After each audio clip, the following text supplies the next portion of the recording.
नमस्कार, आप सुन रहे हैं 91.2 NIVH हेलोदून, एक ऐसा रेडियो स्टेशन जो पूरी तरह से दिव्यांगजनों को समर्पित है। मैं हूँ आरजे आरवी। और मैं हूँ आरजे जेनिफर।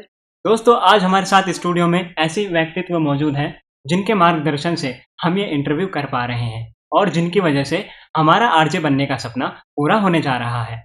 जी हाँ, हम बात कर रहे हैं department of persons with disability के सेक्रेटरी श्री राजेश कुमार अग्रवाल जी की। सर के बारे में बताऊं तो सर ने IIT दिल्ली से कंप्यूटर साइंस में बीटेक किया, फिर इन्होंने IAS ज्वाइन करी। अपने सफ़र में सर ने बहुत सारे रेवोल्यूशनरी काम किए, महाराष्ट्र को ई-गवर्नेंस के टॉप में ले जाने से वोटर लिस्ट को डिजिटल बनाने तक सब कुछ। और अब सर पर्सन्स विद डिसेबिलिटी के एम्पावरमेंट पर बात कर रहे हैं। सर से बात कर आज हम जानेंगे कि किस तरह सरकार की पॉलिसीज और स्कीम्स की मदद से दिव्यांगजनों को एम्पावर करने के नए दरवाजे खुलेंगे। नमस्कार सर। नमस्कार जेनिफर। आपका बहुत बहुत स्वागत है सर हमारे रेडियो स्टेशन में। Thank you Sadiq and Jennifer.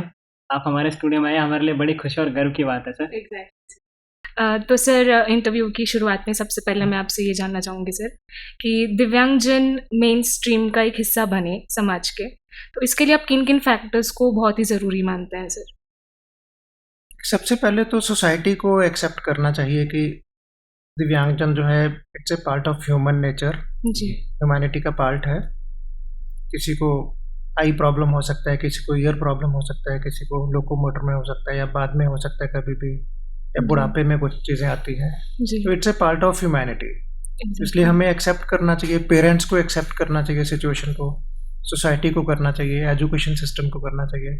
तो हर जगह जो दिव्यांग व्यक्ति है, बच्चा है, उसको बिल्कुल नेचर का पार्ट मानना चाहिए, अपनी सोसाइटी का पार्ट मानना चाहिए, और जो सुविधाएं बाकी सब एंजॉय कर रहे हैं जी। उनको भी उन सुविधाओं का मौका मिलना चाहिए।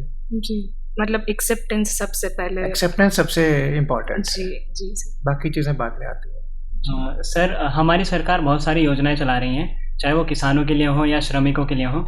सर, मैं आपसे जानना चाहता हूँ, वर्तमान में ऐसी कौन सी प्रमुख योजनाएं हैं जो दिव्यांगजनों को सशक्त बनाने के लिए चलाई जा रही हैं? देखो, इसमें जो बिल्कुल जो कई चीज़ें तो आज़ादी से पहले या आज़ादी के इमीडिएट बाद से भी चल रही हैं। जो स्पेशल स्कूल्स अगर आप देखते हो, जी। बहुत सारे अपने जो रिप्यूटेड आज की डेट में ब्लाइंड स्कूल्स हैं, डेफ स्कूल्स हैं, आईडी वाले, प्राइमरीली शुरू से अगर आप पिछले 70-80 साल का देखो तो इस 3 डिसेबिलिटीज़ के नाम से स्कूल खोले गए। ब्लाइंड स्कूल्स देश में बहुत सारे हैं, डेफ स्कूल्स बोले जाते हैं, ऐसे ही आईडी के क्षेत्र में बहुत सारे स्कूल्स हैं। अब तो क्रॉस डिसेबिलिटी वाले हैं, इंक्लूसिव एजुकेशन की बात हो रही है। तो इसका मतलब शुरू से ही ये धारणा थी कि बच्चों को घर पे नहीं बिठाना, चाहे उनको नॉर्मल स्कूल में, सो कॉल्ड नॉर्मल स्कूल में डाला जाए या स्पेशल स्कूल में डाला जाए, पर एजुकेशन बहुत ज़रूरी है। जी। तो उसके बाद से जो थोड़ा लेट डेवलपमेंट्स हुआ, जैसे हेल्थ डिपार्टमेंट, हेल्थ सिस्टम्स देश में अच्छे हुए, तो अर्ली इंटरवेंशन की बात होनी शुरू हुई। तो अर्ली इंटरवेंशन बहुत ज़्यादा इम्पॉर्टेंट है। फिर उसके बाद जैसे अभी असिस्टिव टेक्नोलॉजी का ज़माना आता गया। पहले सिर्फ वॉकिंग स्टिक्स होती थी, थोड़ी घटिया टाइप की व्हील चेयर्स होती थी, उसका दर्जा सुधरना चालू हुआ, सरकार ने उसको फंड करना चालू किया। तो आज इनफैक्ट हमारे मंत्रालय का सबसे बड़ा पैसा तो एडिप स्कीम में जाता है, और उसमें भी हम तकरीबन हर महीने कुछ ना कुछ नया डालते जाते हैं। जैसे अभी डेफ ब्लाइंड के लिए हम रिफ्रेशल डिस्प्लेस को काफ़ी प्रमोट करना चाहते हैं। व्हील चेयर्स में इवन छोटे बच्चों की अलग साइज़ की व्हील चेयर लाए हैं, लिथियम व्हील चेयर लाए हैं, सीपी बच्चों के लिए कॉर्नर चेयर्स, डीलक्स चेयर्स, कई तरह की और चीज़ें लाए हैं। तो एडिप स्कीम तो बढ़ती जाएगी जी। और हमारा काफ़ी पैसा अब एडिप में जा रहा है। अब तो असिस्टिव टेक्नोलॉजी तो हर चीज़ के लिए चाहिए, अच्छा पढ़ने के लिए भी। जैसे आप अपने खुद के ही स्कूल में देखते हो कि टेक्नोलॉजी पे हम बहुत महत्व दे रहे हैं। जी। तो ये चीज़ें ज़्यादा इम्पॉर्टेंट है। एजुकेशन, अर्ली एजुकेशन, फिर हायर एजुकेशन, फिर अपना assistive technology and early intervention, ये 3-4 में तो सरकार बहुत अच्छा ध्यान दे रही है। Okay sir. सर, जब हम अभी बात कर रहे हैं कि ये सारी चीज़ें तो डेवलपमेंट के लिए ही हो रही हैं, तो सर ऐसे में दिव्यांगजनों के डेवलपमेंट के लिए डिपार्टमेंट आने वाले सालों में क्या प्लान कर रही है सर? एक तो इसको और समावेशी बनाया जाए। अब जैसे मोदी जी प्रधानमंत्री बनने के बाद से एक्सेसिबल इंडिया कैंपेन बहुत ज़ोर शोर से लॉन्च हुआ। 2015 में खाते का नाम भी बदला गया, बहुत अलग चीज़ें हो गई, पर फिजिकल इंफ्रास्ट्रक्चर पे बहुत जोर दिया गया कि रैम्प्स बने, बाकी चीज़ें बने, टैक्टाइल्स लगे और लिफ्ट्स एक्सेसिबल हों। और उसमें सिर्फ सरकारी बिल्डिंग्स नहीं, बाकी प्राइवेट बिल्डिंग्स भी हैं, सिनेमा हॉल्स हैं, हॉस्पिटल्स हैं, पुलिस स्टेशन है, वो सब चीज़ें भी, पार्क्स हैं, वो सब भी, रेलवे स्टेशन है, एयरपोर्ट्स हैं, और उसके रेलवे स्टेशन ही नहीं, उसके अंदर जो रेलगाड़ी है वो भी एक्सेसिबल हो, जी बस भी सर। एक्सेसिबल हो। हम्म, और अब आप सब बच्चे लोग भी डिजिटल का खूब इस्तेमाल करते हो, मोबाइल का, कंप्यूटर यस का, सर। तो डिजिटल एक्सेसिबिलिटी का भी बहुत बड़ा रोल है। और आज तो जैसे आपने उबर कार ही मंगानी हो, जी तो it's not only physical infrastructure accessibility, उसको लिए आपको ऐप का इस्तेमाल करना पड़ेगा। तो जी। ब्लाइंड आदमी उबर या ओला की ऐप भी यूज़ कर पाए, हम्म, आप बैंक का खाते का खुद से देख पाओ, आप शेयर मार्केट में पैसा लगाना चाहते हो वो भी कर पाओ उनकी वेबसाइट पे जाके, खुद से इंडिपेंडेंटली। तो डिजिटल एक्सेसिबिलिटी पे बहुत ज़ोर दिया जा रहा है। तो इस तरह से मतलब समावेशी चीज़ हम देख रहे हैं पूरा। Okay sir. सर आप कई सालों से इस फील्ड में काम कर रहे हैं, तो आप इधर-उधर विज़िट करने भी जाते हैं, काम के सिलसिले में हो या किसी प्रोग्राम में जाना हो, तो कुछ ऐसी मेमोरीज़ होती हैं जो हम भूल नहीं पाते हैं सर। आपका ऐसा कोई ख़ास पल जो आप हमसे शेयर करना चाहें सर? ये देखो, इस विभाग में मैं 2 साल से हूँ, जी, तो ऐसी मेमोरीज़ तो हर हफ्ते ही कोई ना कोई ऐसा बच्चा या बड़ा मिल जाता है कि आदमी देख के हिल जाता है। मतलब एंड मोस्टली 90% तो मैं अचीवर्स को मिलता हूँ, पर कई बार कई सिचुएशन ऐसी थोड़ी-सी उस टाइप की भी होती है, आपको बहुत मतलब रोना भी आ जाता है देख के कभी-कभी। पेरेंट्स की जी हालत या बच्चे की हालत ज़्यादा बुरी हो तो, या ज़्यादा उस पे अन्याय हो रहा हो। और ज़्यादा चीज़ें जो मेमोरी में रहती हैं, कई हाई अचीवर्स को देख के भी लगता है, अरे! ये ऐसे भी हो सकता है क्या? ऐसे भी कर सकते हैं क्या? और ऐसे लोगों से मैं मिलता-जुलता खूब रहता हूँ। ओके। तो ये आपकी ऑफहैंड मेरे एक आधा मैं नहीं बता पा रहा, बट ऐसे किस्से हर हफ्ते ही होते हैं कि चीज़ बिल्कुल छू जाती है मन को। जी। Okay sir. सर दिव्यांगजनों के लिए इतनी सारी फैसिलिटीज़ तो मिनिस्ट्री प्रोवाइड कर ही रही है, पर अगर कहीं न कहीं हम पीछे लैग कर रहे हैं सर, तो आपके अकॉर्डिंग हमें एज़ अ पीडब्ल्यूडीज़ किन-किन चीज़ों का ध्यान रखना चाहिए? क्या-क्या एफर्ट्स करने चाहिए सर? देखो, जो दिव्यांग बच्चे हैं या पेरेंट्स हैं उनके, जी, उनके लिए एक फ़ाइट तो रहेगी ज़िंदगी में। जी, इमीडिएट सोसाइटी से भी फ़ाइट रहेगी। दिव्यांग बच्चा स्कूल में जाता है, बुलिंग भी हो सकती है। जी, उसके माता-पिता का सपोर्ट बहुत ज़्यादा ज़रूरी होता है ज़रूरी बच्चे के लिए। जी, पर बच्चों को बाहर निकलना चाहिए, पेरेंट्स को बच्चे को बाहर निकालना चाहिए, सोसाइटी में घुलना-मिलना चाहिए, शर्माना नहीं चाहिए। स्टिग्मा थोड़ा अब कम हो रहा है।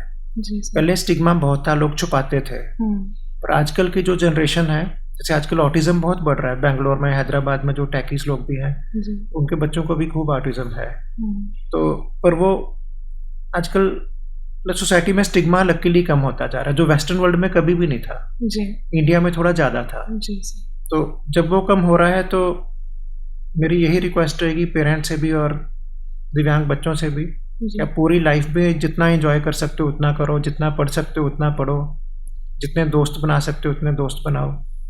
और सरकार भी है, जैसे आपकी हायर एजुकेशन में रिजर्वेशन है 5%, जॉब्स में जी, 4%, जी, और प्राइवेट सेक्टर में भी, प्राइवेट यूनिवर्सिटी में इसमें भी रिजर्वेशन नहीं होने के बावजूद वो दिव्यांग बच्चों को बहुत यूनिवर्सिटीज़ बढ़ावा दे रही हैं। जी, मैं तो कई प्राइवेट यूनिवर्सिटीज़ भी घूम के आया, कॉलेज घूम के आया।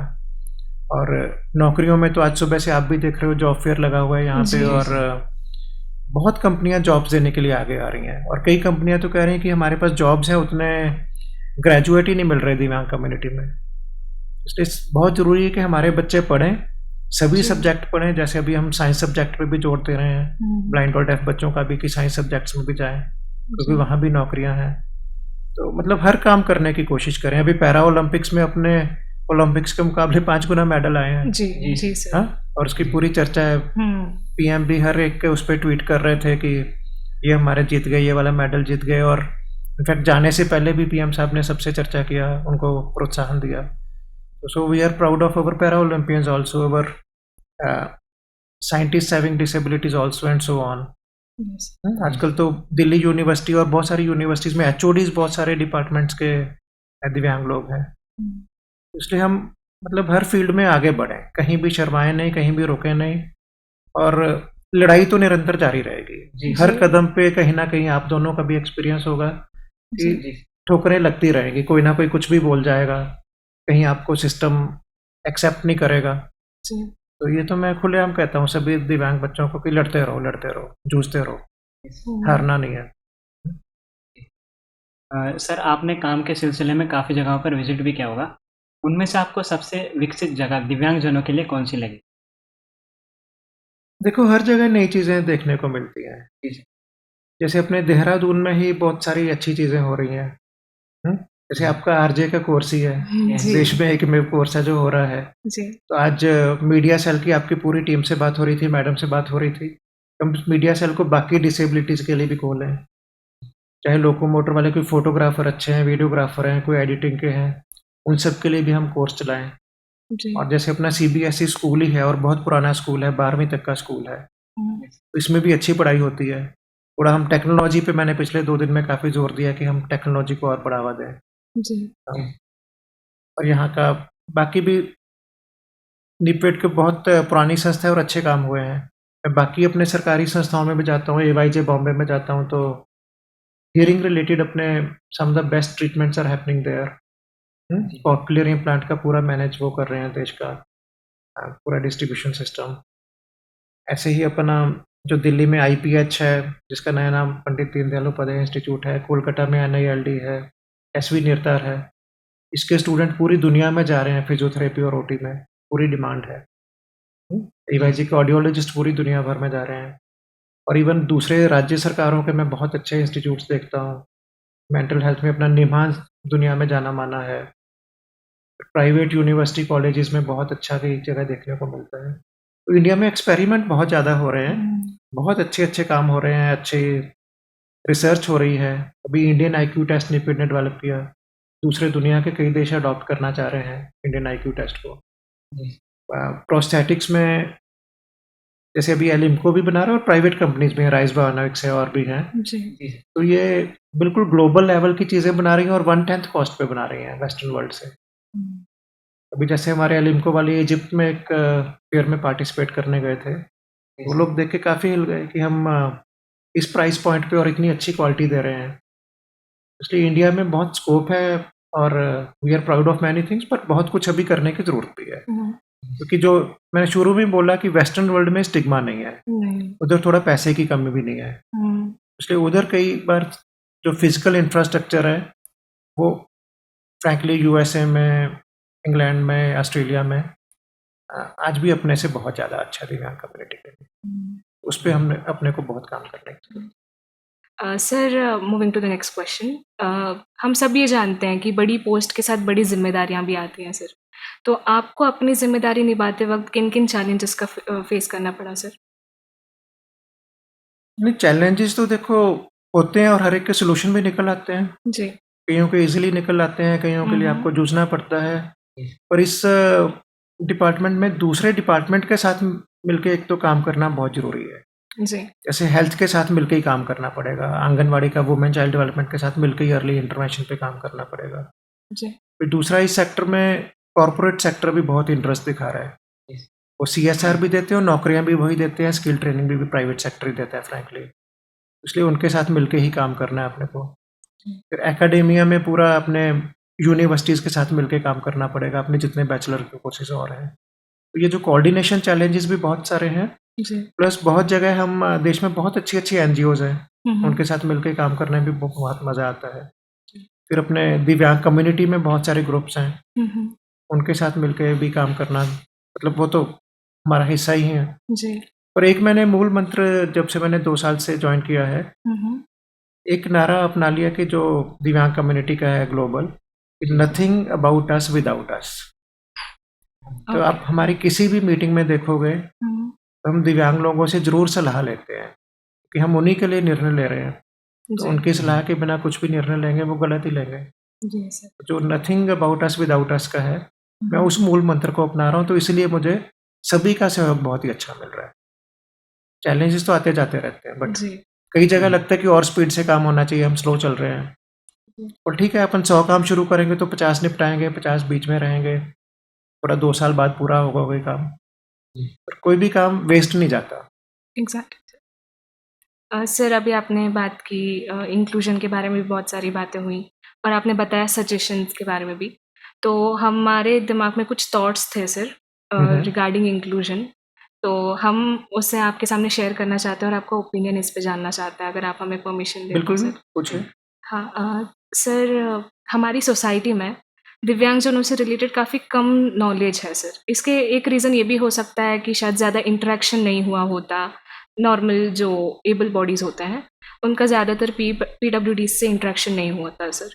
तो इसलिए क्या ऐसा नहीं हो सकता कि स्कूल लेवल से ही कोई ऐसा सिलेबस में एक चैप्टर हो जिसमें दिव्यांगजनों के बारे में सब कुछ बता दिया जाए, या फिर इंटर स्कूल कॉम्पिटिशन्स हों जिसमें स्पेशल स्कूल्स को भी इंक्लूड किया जाए। यूजुअली मैं भी नॉर्मल, मतलब I have also been normal sighted, पहले मैं लेट ब्लाइंडेड कैटेगरी में आती हूँ, तो शुरुआत में हमने देखा है ज़्यादातर स्पेशल स्कूल्स इंक्लूडेड नहीं थे।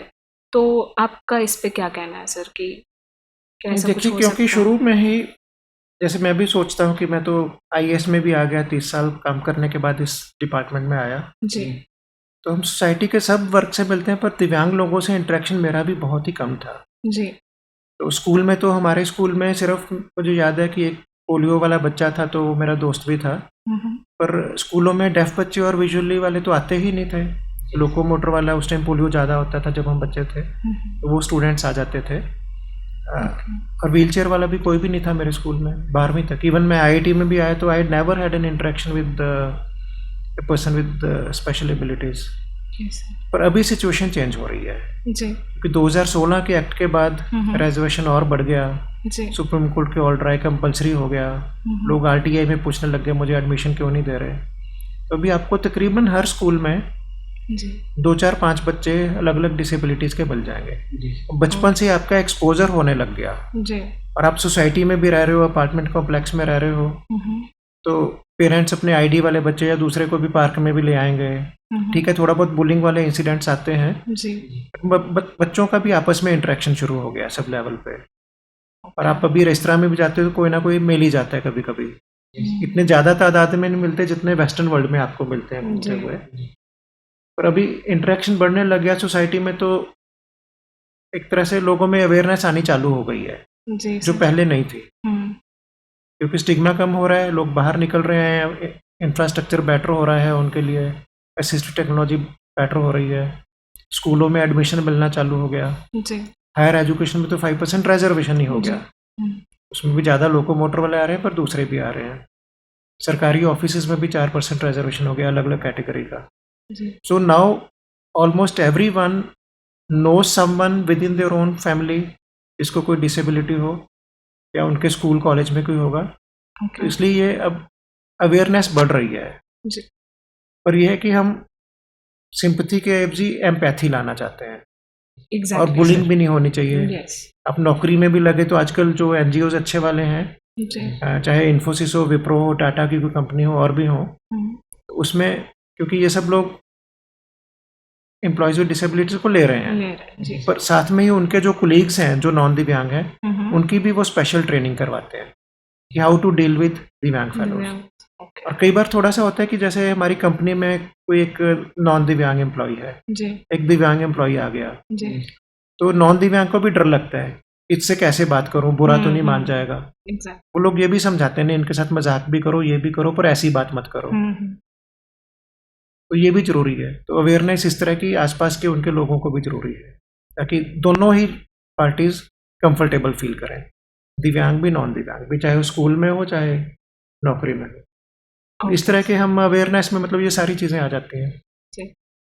Okay sir, thank you. Well sir, ये बात तो सच है कि काफ़ी हद तक अवेयरनेस बढ़ाने के लिए इनिशिएटिव्स तो काफ़ी लिए जा रहे हैं, बट सर क्या ऐसा नहीं हो सकता कि नेशनल लेवल पे कोई रेडियो चैनल या फिर कोई TV चैनल हो जिसमें दिव्यांगजनों से रिलेटेड सारे कंटेंट हो, उन्हीं के द्वारा बनाए गए प्रोग्राम्स हो?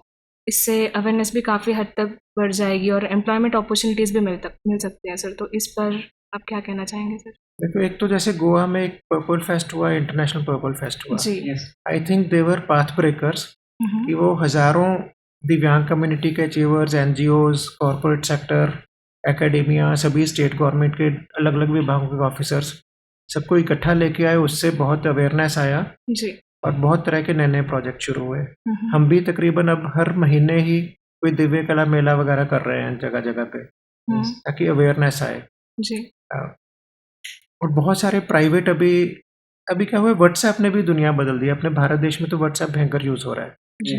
तो आपके हर ज़िले में हर डिसेबिलिटी के आपको मल्टीपल पेरेंट सपोर्ट ग्रुप्स मिल जाएँगे और मिल जाएँगे, जो आपस में एक-दूसरे की हेल्प करते हैं। फिर आपके यूट्यूब चैनल में कई स्पेसिफिक डिसेबिलिटी पे चला रहे हैं। जैसे दानिश महाजन है, वो अपना रेडियो उड़ान चलाते हैं। इंडिया साइनिंग हैंड्स है, उनका यूट्यूब चैनल पूरा डेफ कम्युनिटी उन्हीं को देखती है, सारी न्यूज़ वगैरह और बाकी चीज़ें, स्पोर्ट कमेंट्रीज एवरीथिंग। तो इस तरह से प्राइवेट इन्फ्लुएंसर्स भी आ रहे हैं, सोशल मीडिया इन्फ्लुएंसर्स। हेल्पलाइंस आ रही हैं बहुत सारी एनजीओज़ की, बहुत सारे पेरेंट्स सपोर्ट ग्रुप्स आ रहे हैं। आरसीआई के भी कॉलेजेस की संख्या बिल्कुल 4-5 गुना हो गई है पिछले 15 साल में। स्पेशल एजुकेटर्स की संख्या आप देखो, आरसीआई के रिहैब प्रोफेशनल्स की संख्या देखो, ये पिछले 15 साल में तकरीबन 5 गुना बढ़ी है। तो उस तरह से एक अवेयरनेस फैल रही है और इसमें काम बढ़ रहा है। सर, हमारे देश में बहुत सारे टैलेंटेड दिव्यांगजन हैं, जो अपने टैलेंट को एज़ अ प्रोफ़ेशन भी फ़ॉलो करना चाहते हैं और उन्हें उसके लिए कोई ट्रस्टेड प्लेटफ़ॉर्म नहीं मिल पाता है। तो सर, क्या ऐसा हो सकता है कोई वेबसाइट हो या कोई पेज हो, जहाँ पर उन दिव्यांगजनों का डाटाबेस तैयार हो सके? अगर कोई ऑर्गेनाइज़ेशन या कंपनी अपना इवेंट कराना चाहती है, प्रोग्राम कराना चाहती है या उन्हें काम देना चाहती है, तो वो उनको उन्हीं वेबसाइट पर जाकर बुक कर सके। देखो, जैसे आप भी जानते होंगे कि इस पे अच्छा काम एटिपिकल एडवांटेज के विनीत सरायवाला ने किया था। उन्होंने सभी आर्टिस्ट, म्यूजिशियन और इन्हीं से ही एक तरह से शुरू किया एक डायरेक्टरी बनाना। और अब हमने भी पीएम दक्ष पे बहुत लोगों को जोड़ा है, नौकरी देने वालों को जोड़ा है, और इस तरह से हम भी एक सभी अपने एनआईज और सीआरसी के माध्यम से ऐसी एक डायरेक्टरी बना रहे हैं। उसमें एटिपिकल वगैरह भी मदद कर रहे हैं कि ऐसी सभी तरह के, कि आपको लेटर से लो विजन वाला फोटोग्राफर चाहिए झांसी में, तो ये लोगों को पता चले यार इसको बुला सकते हैं। कोई आपके ही दिव्य कला बैंड्स, आपने कितने कंपटीशन भी कराए निपेड ने, तो वो भी हम चाहेंगे कि जानकारी सब तक पहुंचे, ताकि जो भी जिस तरह के किसी को भी बुलाना चाहे तो उसको पता हो कि इस कम्युनिटी के ये लोग हैं, हमारे ज़िले में हमारे प्रोग्राम में ये सहभागी हो सकते हैं। तो इसमें प्राइवेट लोग, जैसे मैंने बताया, वो काम कर रहे हैं। यूथ फॉर जॉब्स है, एनेबल इंडिया है, बहुत सारी ऐसी ऑर्गेनाइजेशन है तो जिनके पास इस तरह के डेटा बेसिस हैं। आपके वीआई फील्ड में सार्थक है, सक्षम है और बहुत सारे लोग हैं जिनके पास दोनों तरह का डाटा है। कंपनीज का जो डेटा है, जॉब्स का है, तरह तरह के आपके आर्टिस्ट हैं उनका डेटा है।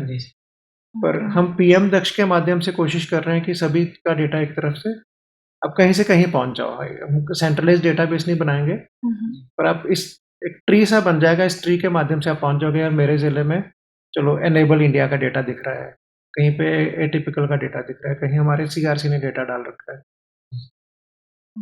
इससे फ़ायदा होगा। ऐसे ही हम थोड़ा ई कॉमर्स प्लेटफॉर्म से भी थोड़ी बातचीत चालू है कि अगर कोई दिव्यांग आदमी कुछ भी प्रोडक्ट बेचना चाहता है तो कैसे टैगिंग हो सके उसकी उस सिस्टम पे। कि आपने लेटर से दिवाली की कैंडल्स ही खरीदनी है या राखी खरीदनी है, आप चाहते हो मैं स्पेशली एबल्ड लोगों की बनाई हुई राखी खरीदना चाहूँ, तो वो इस तरह से सर्च मार सकें लोग। उस पर भी मेरी बातचीत भी 2-4 लोगों से हो रही है, बट बिल्कुल इस पे और काम करने की ज़रूरत है। ग्रेट सर, प्लान हो रहा है, ये बहुत अच्छी बात है सर। वेल सर, ये सारी बातें तो हुई दिव्यांगजनों की डेवलपमेंट्स की, तो अब हम थोड़ा आपके बारे में भी जानना चाहते हैं। सर, जब आप फ्री होते हैं तब आपको क्या करना पसंद है सबसे ज़्यादा? मैं ना थोड़ा-सा, मुझे मैथ्स का भी शौक है, थोड़ा सूफ़ी म्यूज़िक का शौक है। तो मैं घर जाके टीवी पे, यूट्यूब चैनल पे कुछ-कुछ AI related videos, math related videos, Sufi songs, and I like music from all parts of the world in multiple languages, वो पसंद है। फिर मुझे थोड़ा बाकी नॉवेल्स वगैरह पढ़ना, थोड़ा बहुत लिखना वो पसंद है। थोड़ा बहुत लिखता भी रहता हूँ। आजकल आउटडोर स्पोर्ट्स अनफॉर्चुनेटली कम हो गई हैं, तो उसका पहले शौक होता था टेनिस खेलने वगैरह का, वो आजकल रुका हुआ है। तो मैं सिर्फ वॉक्स पे ही जाता हूँ, मॉर्निंग वॉक्स पे, और बाकी टाइम कम ही मिलता है। जी सर, बहुत अच्छा सर। सर, हम अपनी लाइफ में किसी न किसी से इंस्पायर ज़रूर होते हैं, तो आपको सबसे ज़्यादा इंस्पिरेशन कहाँ से मिलती है सर? नहीं, बचपन में तो देखो हम स्कूल के टीचरों से बहुत इन्फ्लुएंस, या मतलब उनका प्रभाव आपकी ज़िंदगी पे बहुत होता है। जी। और अच्छे टीचर अभी तक याद रहते हैं। जी। थोड़ा मुझे बचपन में क्रिकेट खेलने का शौक था, मैं 3-4 घंटे तो बाहर मैदान में भाग जाता था खेलने। पापा कान पकड़ के कई बार लाते थे कि पढ़ाई भी कर ले, बट टीचर्स का प्रभाव था शुरू में। और फिर आईआईटी में आ गए तो आईआईटी के भी 1-2 टीचर से मैं काफ़ी प्रभावित था। ओके, तो बेसिकली आपका सोर्स ऑफ इंस्पिरेशन आपके टीचर्स हैं। हाँ, और मेरे फादर भी मैथ्स के टीचर थे और ओके। 11th-12th में उनसे पढ़ाई भी किया, जी और बाद में जब आईआईटी का एग्ज़ाम दिया तब भी उनके साथ बैठ के मैथ्स का तैयारी किया, तो इसलिए उनका प्रभाव काफ़ी था। ओके। और माँ का प्रभाव तो होता ही है, वो तो जी। हर बच्चे की ज़िंदगी में यस, माँ is a very crucial factor. Yes, no doubt. Sir, हम आपसे ये जानना चाहते हैं, जैसे आप एडमिनिस्ट्रेशन के सेक्टर से हो, अ, तो आप क्या अपने एक्सपीरियंस से हमें कोई टिप या गाइडेंस देना चाहो कि अगर हम कभी उस पोस्ट तक पहुँचे, किसी बड़े लेवल तक पहुँचे, तो हमें इन चीज़ों का ध्यान रखना चाहिए एज़ अ टिप जो आपको हमेशा काम आई हो? देखो, एक तो आप जो भी काम करो, जी। If the thing you love is also the thing which gives you earning, earning, तो वो तो बेस्ट है। बेस्ट कॉम्बिनेशन, हाँ, यस वो तो सर। बेस्ट कॉम्बिनेशन है। जी सर। हाँ, वैसे मुझे लगता है कि मुझे सबसे ज़्यादा शौक शायद खुशी पढ़ाने में होती है, टीचर बनने में। तो ओके, एडमिनिस्ट्रेशन में आ गए तो I am enjoying administration. We are जहाँ लर्निंग भी फ्रॉम जाओ यू तो सर। वहाँ पूरी ईमानदारी और मेहनत नहीं छोड़नी चाहिए कभी भी, जी, और अपने एथिक्स कभी नहीं छोड़ने चाहिए। यस, और दूसरा है कि कहीं भी जाओगे आप, प्राइवेट करियर हो, सरकारी हो, तो अप्स एंड डाउन्स बहुत सारे आएँगे लाइफ में। जी, तो जब डाउन जाओ तो निराश नहीं होना, और अप जाओ तो एकदम हवा में नहीं उड़ना। तो एक बैलेंस बना के चलेंगे लाइफ में तो ज़िंदगी अच्छी कटेगी। Okay, thank you so much sir. Sir, आपसे इतनी सारी बातें की, ऑलरेडी बहुत नॉलेज हमें मिला है, बट स्टिल अगर आप हमारे लिसनर्स के लिए और हमारे लिए कोई मैसेज देते इन शॉर्ट तो बहुत अच्छा लगता सर। पहला तो यही है, सोसाइटी से ब्रॉडली मैसेज है कि दिव्यांगजन हमारा ही हिस्सा है सोसाइटी का। हम पूरा एक्सेप्ट करें, it's a part of life. कहीं भी बुलिंग हो रही हो, कहीं पे अपॉर्चुनिटी ना मिल रही हो, तो एज ए सिटीज़न हम स्टेप इन करें कि नहीं, पूरा अधिकार बनता है इक्वल अपॉर्चुनिटी का, और हम पूरा प्रोत्साहन दें एज ए सोसाइटी। और जितने दिव्यांगजन हैं, खासकर बच्चे हैं, तो आप भी अपने रोल मॉडल्स देखिए, और आदमी का सोल एम्पुटेशन नहीं होना चाहिए कभी भी। सोल बरकरार रहनी चाहिए, बाकी कुछ भी बॉडी पार्ट में कुछ भी प्रॉब्लम हो, that should not affect us that much. We should keep our soul pure, we should put in hard efforts, तो अपने आप ही ज़िंदगी का मज़ा आएगा और ज़िंदगी बढ़िया चलेगी। जी sir. Thank you so much. Thank you so much sir. Sir, आपका धन्यवाद मैं इस अंदाज में करना चाहूँगा। कैसे धन्यवाद करें आपका, अल्फाज नहीं मिलते। कैसे धन्यवाद करें आपका, अल्फाज नहीं मिलते। जिंदगी इतनी खूबसूरत ना होती जो आप नहीं मिलते, जो आप नहीं मिलते। चलिए, thank you Sadiq and Jennifer. आप मुझे लगा ही नहीं कि आप आरजे कोर्स के ट्रेनिंग हो। थैंक यू आप सो तो मच। मैडम तो बाद में सर्टिफिकेट देंगी, मेरा सर्टिफिकेट आज ही आपको मिल रहा है कि आप दोनों बहुत अच्छे आरजे हो। Thank you मेरी so much, शुभेच्छा। sir. Thank you. Hmm? Thank you sir. Sir, आप यहाँ पर आए हमारे लिए बहुत अच्छी बात है सर। आपने अपना बिजी शेड्यूल में से, आज आपका बहुत बिजी शेड्यूल था सर, तब भी आपने हमारे लिए टाइम निकाला, इसलिए आपका बहुत बहुत धन्यवाद सर। और आपने हमें इतने सारी इम्प्रूवमेंट्स के बारे में बताया हमें एम्पावर करने के लिए, so thank you so much sir. और आपका जो डेडिकेशन है सोसाइटी को इंक्लूसिव बनाने की तरफ, हमारे लिए बहुत, सच में बहुत इंस्पायरिंग है sir. So thank you so much. और एक बार फिर से बहुत बड़ा थैंक यू कि आपने हमारे लिए ये रेडियो जॉकी कोर्स स्टार्ट किया। Really sir, we are really very grateful because आपके मतलब इस इनिशिएटिव की वजह से हम जैसे बहुत सारे वीआईज होंगे जो अपने आरजे बनने के सपने को पूरा कर पाएंगे सर। तो थैंक यू सो मच, धन्यवाद। Very grateful sir. और इन दी एंड मैं हमारे लिसनर्स के लिए यही कहना चाहूँगी कि हम सब साथ मिलकर हमारे लिए एक एक्सेसिबल और इक्विटेबल समाज बना सकते हैं। और आज हमने जिन भी इम्प्रूवमेंट्स के बारे में बात की, ये हमें एक कदम और आगे बढ़ने में हमारी मदद करेंगी। इसीलिए हमें अपने सपने को पूरा करने के जुनून को कभी कम नहीं होने देना है, और अपने एम्पावरमेंट के लिए ना खुद से भी स्टैंड लेना है। इन्हीं बातों के साथ मैं आरजे जेनिफर मैं आरजे आरवी लेते हैं आपसे इजाज़त। मिलते हैं आपसे किसी और कार्यक्रम में, तब तक के लिए सुनते रहिए 91.2 91.2 NIVH हेलो हेलो। तुम। धन्यवाद।